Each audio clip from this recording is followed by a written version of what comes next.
My grandfather grew up on 40 acres in eastern Tennessee.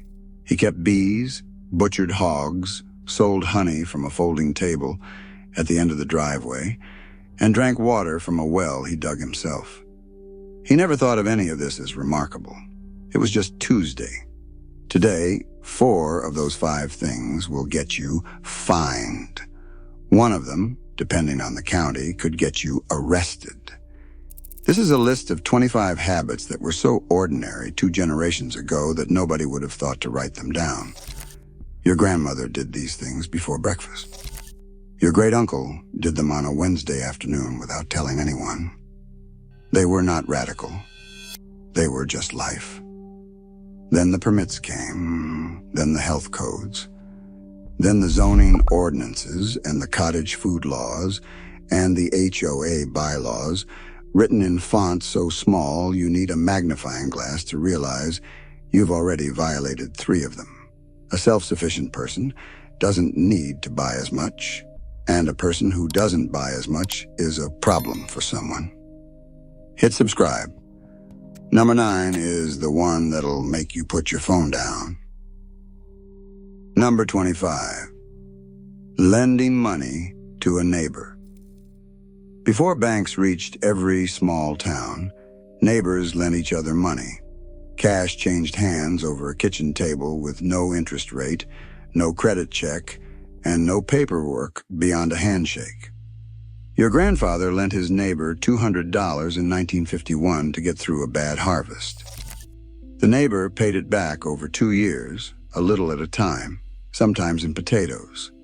Most states now define lending money at interest as banking activity, which requires a license. Even peer-to-peer lending arrangements can trigger state lending laws if the terms look anything like a loan. A man in Wisconsin was investigated after helping 3 different neighbors with cash agreements documented in a ledger. The state decided he was operating an unlicensed lending operation. Your grandfather called it being a decent neighbor. The state calls it consumer financial services. Number 24. Keeping bees without telling anyone. Beekeeping is one of the oldest agricultural practices on Earth. Your great-grandmother kept 2 hives in the backyard for pollination and honey. She extracted the honey herself with a hand crank, filled mason jars, and sold or traded the surplus. The bees were fed, the garden flourished, and nobody filed a single form. At least 31 states now require beekeepers to register their hives with a state apiarist or agricultural department.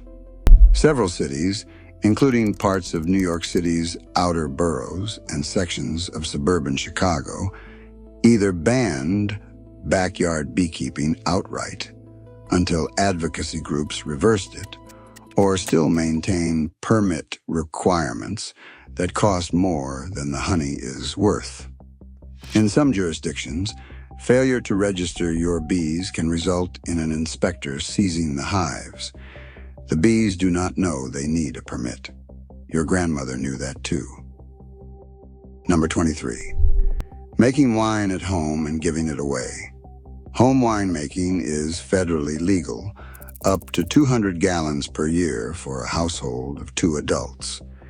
Your great-grandparents made wine from whatever fruit came off the property in excess. Dandelion wine in spring, blackberry in July, grape in October. They gave jugs of it to neighbors at Christmas.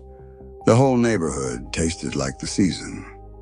The moment you charge for it, or in some state interpretations, accept anything of value in exchange, including a trade, you've crossed into manufacturing and distributing alcohol without a license. A Virginia woman was cited in 2019 for trading homemade wine at a neighborhood swap event. She had charged nothing. A jar of jam came the other way. The state's Alcoholic Beverage Control Authority considered this a sale. Your great-grandmother swapped wine for preserves for 30 years. She thought that was just how neighbors behaved. Number 22. Tapping maple trees on your own property. In Vermont, New Hampshire, and New York, Maple sugaring goes back centuries. Farmers drilled taps into the trees on their own land, hung buckets, boiled the sap in a sugar house, and sold or bartered the syrup. The equipment was simple. The process was labor-intensive, and the result was one of the finest foods ever made. Selling maple syrup without a license is now regulated in every major maple-producing state. In Vermont, you need a license from the Agency of Agriculture if you sell any quantity commercially, and your sugar house must meet facility standards. In New York, grade standards require lab testing. A farmer in Ontario County sold syrup from a roadside stand for decades before regulators told him his product needed to carry a state grade label or come off the shelf. The syrup tastes the same as it did in 1940. The paperwork tastes like nothing at all. Number 21st, operating a small sawmill on your own timber. If your family owned timber, you harvested it on your own schedule. A portable mill could turn your own trees into lumber for buildings, fencing, furniture, and firewood. Your grandfather knew which trees were ready, felled them himself, and milled the boards in a week. The lumber cost nothing beyond his labor. Nothing was wasted. Portable sawmill operation now falls under several overlapping regulatory categories depending on the state. Selling milled lumber requires grading by a certified agency in most commercial contexts. Operating a sawmill in areas with air quality regulations may require dust control permits. Several counties have classified portable sawmills as commercial operations when used more than a certain number of days per year, triggering business licensing requirements even on private property. Your grandfather milled his own trees because they were his trees. Some counties have decided that's a business. Number 20, letting your kids walk to school alone. This one is not about permits. There is no form to fill out. The regulation is more diffuse and more total. In 1969, 48% of American children walked or biked to school. By 2009, that number had dropped to 13%. Children in the 1950s routinely walked a mile or more by age 7. Your mother walked to school alone at 6 years old across a county road, and no adult on earth thought that was unusual. Today, in at least 7 documented cases across states, including Maryland, South Carolina, and Florida, parents have been investigated by Child Protective Services for allowing children to walk to school, play in the park, or wait in a car for 10 minutes. A Florida mother was charged with child neglect in 2014 for allowing her 7-year-old to walk to a park half a mile away. Your grandmother walked further than that before she'd finished her breakfast oatmeal. Number 19, selling homemade sausage. When your great-grandfather butchered the autumn hog, the sausage making followed immediately.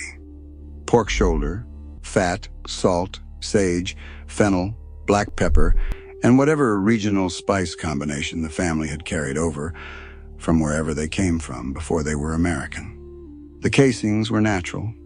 The links were tied by hand. Neighbors bought them by the pound. Nobody got sick. Nobody asked for paperwork. Federal law requires that any meat product sold to the public be processed in a USDA-inspected facility. A home kitchen is not a USDA-inspected facility. A farmhouse smokehouse is not a USDA-inspected facility. A man in rural Georgia who had been selling homemade sausage at a local market for 12 years was shut down after a competitor filed a complaint with the State Department of Agriculture. The sausage recipe was the same one his family had used since the 1940s. The USDA inspector had never tasted anything like it, but rules are rules. Number 18. Fixing your own car without a shop license. Your grandfather rebuilt his own engines. He changed his own brakes, rebored his own cylinders, and welded his own exhaust on a gravel driveway with tools he'd accumulated over 30 years. The car cost almost nothing to maintain because he maintained it himself. His neighbors brought their cars to him.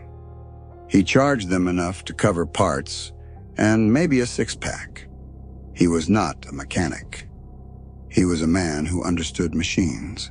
Several states, including California and New Jersey, require an auto repair dealer license to charge for automotive work. Operating without one is a misdemeanor. Zoning laws in residential areas often prohibit commercial activity, which some municipalities have interpreted to include fixing a neighbor's car in your driveway, even informally. A man in suburban Phoenix received a code violation notice after a neighbor reported him for repeatedly working on cars outside his home. He had been doing it since 1987. The neighbor had moved in 6 months prior. Number 17, harvesting your own timber without a logging plan. In many northeastern and Pacific Coast states, cutting timber on your own property now requires a forest management plan approved by the state forester. You cannot fell more than a certain number of trees in a given period without triggering review. In California, any commercial timber harvest requires a timber harvest plan reviewed by the Board of Forestry. The process can take months. Your great-grandfather cut his own timber when he needed it. He knew which trees were old and ready and which were young and still growing because he'd walked that land his entire life. The forest managed itself by his observation over 60 years. The state now employs a forester who has visited your property once and knows it from a map. Number 16, running a small boarding house. Before modern zoning and housing codes, families with extra rooms took in boarders. Immigrants newly arrived in a city, traveling workers, students away from home, all found rooms through word of mouth in private houses. Your great-grandmother kept 3 boarders during the Depression years. They ate at her table, paid her a weekly rate, and respected her rules. It kept the family solvent through years that would otherwise have broken them. Short-term and long-term rental of rooms in private homes now requires licensing in most major cities. New York City requires hosts to be present during guest stays for most short-term arrangements. San Francisco requires registration and imposes caps. Even renting a room in your own home to a long-term boarder in certain municipalities can trigger zoning violations if the property is classified as single-family residential. Your great-grandmother housed 7 people through the worst economic collapse in American history. The city wants a form. Number 15, keeping a goat for milk. A dairy goat produces a gallon or more of milk per day. For a family that could not always afford dairy, a single goat was a nutritional anchor. The milk was drunk fresh, made into cheese used in cooking. A goat costs almost nothing to keep on a small property. They eat brush, require minimal space, and are quieter than most dogs. Goats are banned outright in the majority of American cities. Where they are permitted, restrictions on number, gender, and enclosure type make keeping a dairy animal functionally impossible for most homeowners. Houston banned backyard goats until 2013. Los Angeles still prohibits them in most residential zones. A couple in Portland, Oregon, fought a years-long legal battle for the right to keep 2 Nigerian dwarf dairy goats on a quarter-acre property. Your great-grandmother's goat just stood in the yard and gave milk. No legal battle required. Number 14, selling produce from a farm stand without a business license. The farm stand at the end of a gravel driveway is an American archetype. Sweet corn in July, tomatoes in August, pumpkins in October. Cash in a box. Nobody watching. Your grandmother's tomatoes fed half the county road she lived on every summer for 40 years. Roadside produce sales are subject to business license in most municipalities. Sales tax collection requirements apply in most states once sales exceed a threshold, and the threshold can be surprisingly low. Health permits are required for anything cut, sliced, or otherwise processed. A farmer in Montgomery County, Maryland, was cited for operating a farm stand too close to the road. A woman in rural Mississippi was told her produce stand required a peddler's permit from the county. The tomatoes were the same tomatoes your grandmother grew. The county just decided they needed supervision. Enjoying this homestead history? Subscribe and turn on the bell. It's the only way to catch our next deep dive into the rural traditions America quietly buried. Number 13. Delivering a baby at home without a certified midwife. Before hospitals became the default, most American babies were born at home, attended by a neighbor woman, a grandmother, a mother-in-law, or a community midwife who had learned by doing over decades. Your great-grandmother delivered 6 of her children in the farmhouse bedroom. 2 of them were delivered by a neighbor who had never attended a single class. Lay midwifery, meaning practice without a certified nurse, midwife credential, is illegal in 14 states. Even in states where it is permitted, practicing without a license can constitute the unauthorized practice of medicine. A woman in Indiana was charged in 2017 for attending home births without state certification. She had attended more than 200 births without a single maternal death. The state charged her anyway. Your great-grandmother's neighbor just knew what to do. She'd watched her own mother do it 20 years before. Number 12. Operating a small slaughterhouse for the community. Before refrigerated trucking and centralized processing, every farming community had a local butcher or slaughter facility that served a radius of maybe 20 miles. Farmers brought their animals in. The facility processed them. The meat went home with the farmer. This kept money and food local and gave the community control over what it ate. Small USDA-exempt slaughter facilities can still legally process animals for personal use.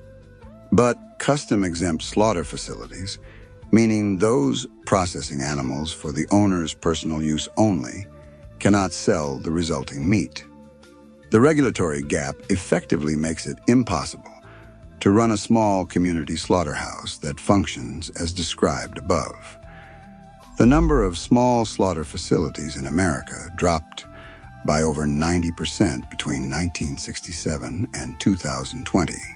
Today, 4 companies process more than 80% of American beef. Your great-grandfathers knew their butcher's name and the name of the farm the animal came from. Most Americans today could not tell you what state their steak came from. Number 11. Building a root cellar without a permit. A root cellar is a hole in the ground with a door on it. Your grandmother stored potatoes, carrots, beets, turnips, apples, and canned goods in hers from October through April. The temperature stayed around 40 degrees without refrigeration or electricity. It cost almost nothing to build and nothing to operate. It was the original cold storage, and families with a good root cellar could eat through a hard winter without a single trip to the store. Excavating on residential property now requires a permit in most jurisdictions. Any structure, including below-grade structures, triggers permit requirements above certain dimensions.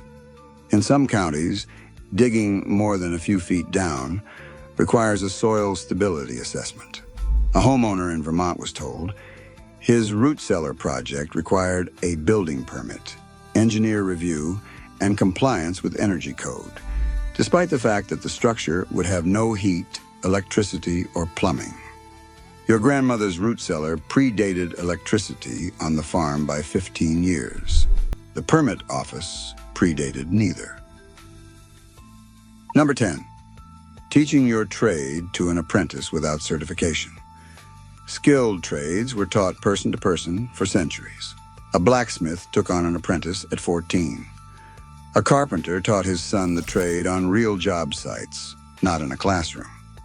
A seamstress trained a young woman for 2 years until she could cut and fit independently. The knowledge transferred through work over years without a curriculum. Formal apprenticeship programs now require registration with the Department of Labor or a state apprenticeship agency.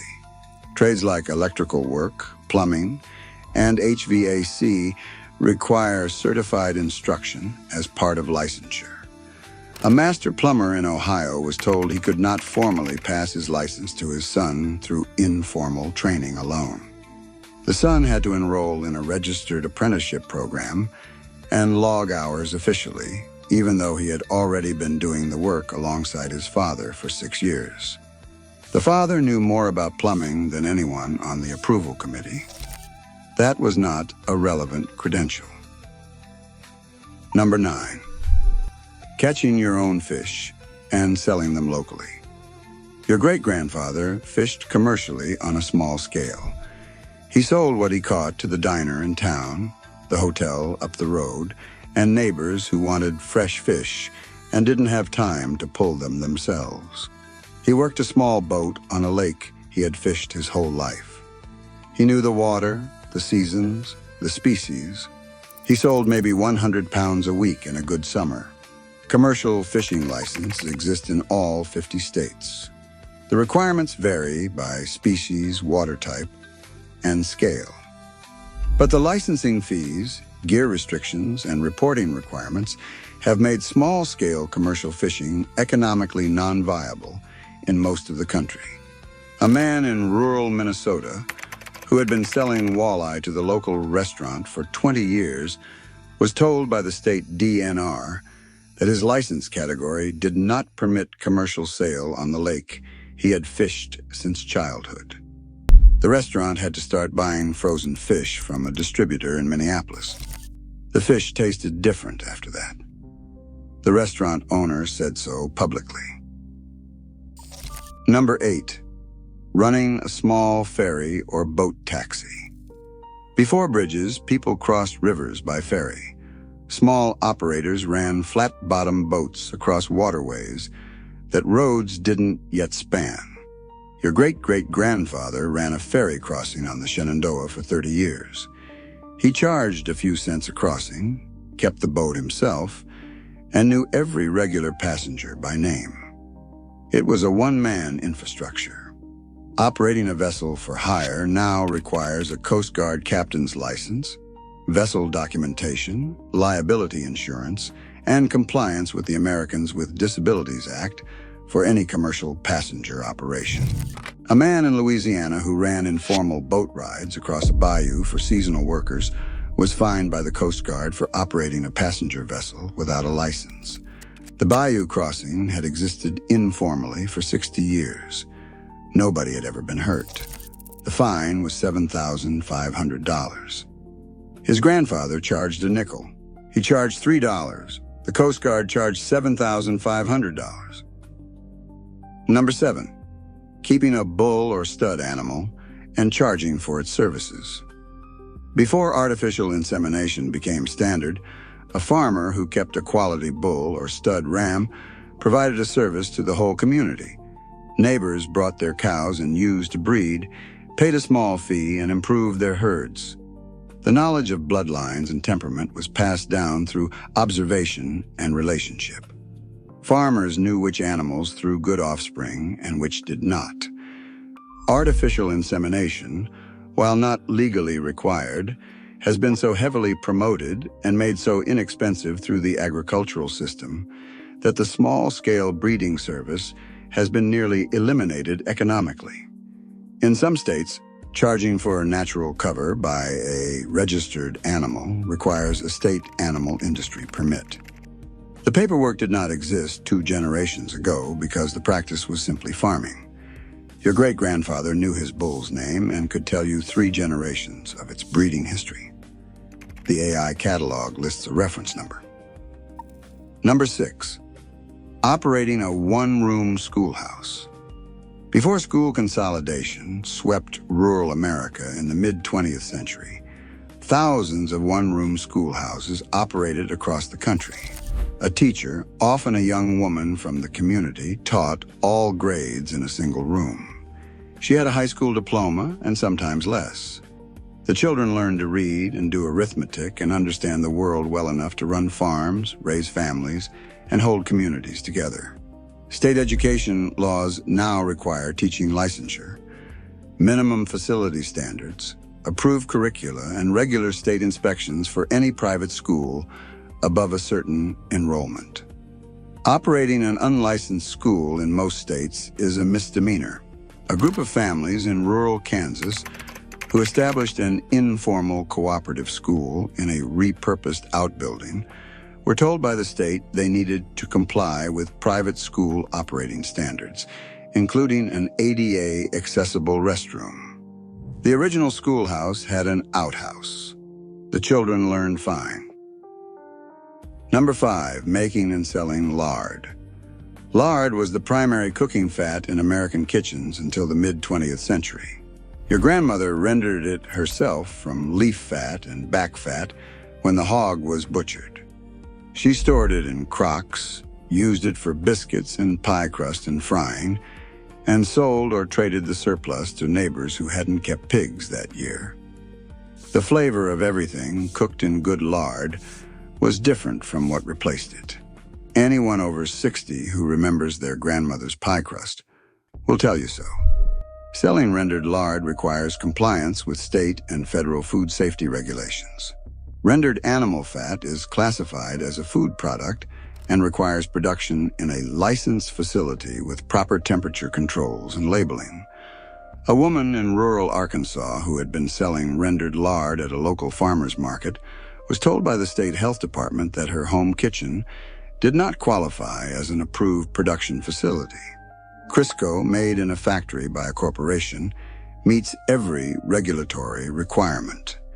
Your grandmother's lard, made from an animal she raised herself, does not.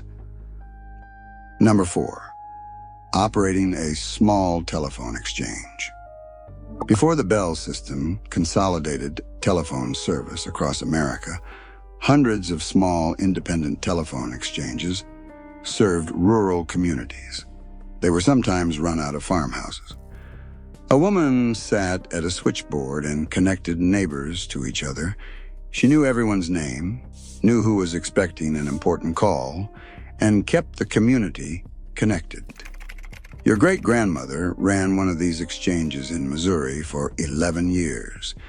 The FCC now licenses and regulates all telecommunications providers, and the capital requirements alone make independent local telephone operation non-viable. The consolidation of rural telephone service was so complete that by the 1980s, virtually all small independent exchanges had been absorbed into larger systems or shut down. The last ones that survived into the 21st century did so through mergers, not independence. Your great-grandmother connected the whole county from a switchboard in her front parlor. The telecom company that replaced her charges $85 a month for the same service. Number 3, sleeping in your own vehicle on your own land. If your great-grandfather's cousin came through town with no place to stay, he parked his truck at the edge of the farm and slept in it. If a farm worker needed to stay through the harvest, he might live in his truck or a converted trailer on the property for a season. Nobody asked questions. It was a man sleeping on private land. Living in a vehicle, even on private property, is prohibited by municipal codes in the majority of American cities. Even in unincorporated areas, zoning laws in many counties prohibit using a vehicle as a primary residence. A family in California was cited by the county for allowing a relative to park an RV and live in it on their rural property. The relative had nowhere else to go. The county said the property was not zoned for it. Your great-grandfather had a word for letting a relative sleep on your land. He called it family. Number 2, burying food scraps and animal waste directly in the garden. Your grandmother buried everything: kitchen scraps, chicken manure, wood ash, eggshells, fish carcasses, all of it went back into the soil. She did not compost in the modern sense. She dug a hole, buried the material, and planted over it next season. The garden produced because the soil was alive. She never bought a fertilizer in her life. Burying animal waste in residential areas is prohibited by health codes in most municipalities. Several counties have specific ordinances against burying food scraps in residential yards, citing vector control, a concern about rats and other animals. A homeowner in suburban Connecticut was cited after a neighbor reported him for burying kitchen scraps in his garden bed. The soil in your grandmother's garden was 3 inches deeper at the end of her life than it was at the beginning. The neighbor's garden needed fertilizer every spring. Number 1, living the way your grandparents lived. This is the one they cannot put a fine number on because it is not a single act. It is a whole orientation toward the world.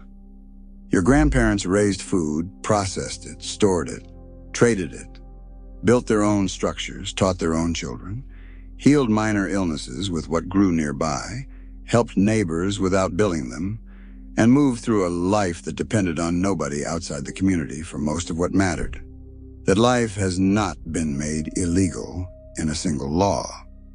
It has been made illegal in pieces over decades through building codes and health ordinances and licensing requirements and zoning classifications, each one individually sensible in its stated purpose, each one adding another layer to a structure that, taken together, makes complete self-sufficiency impossible for most Americans in most places. Your grandfather was not prepping. He was not making a political statement. He was not off the grid because he resented the grid. He was just a man who knew how to do things and did them. That is now, in ways both measurable and not, a form of resistance. Pick one thing on this list, just one. Learn it. Do it.